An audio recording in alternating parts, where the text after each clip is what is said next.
Impossível. E sim, meus amores, vim calar a boca de todo mundo que falou que era impossível.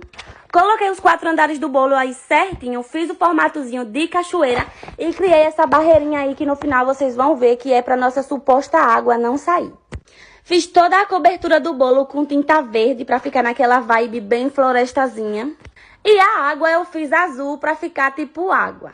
Sim, que água é transparente, mas sei lá porque o povo diz que água é azul. A água não tem nada a ver com azul, gente. E por que a água é azul?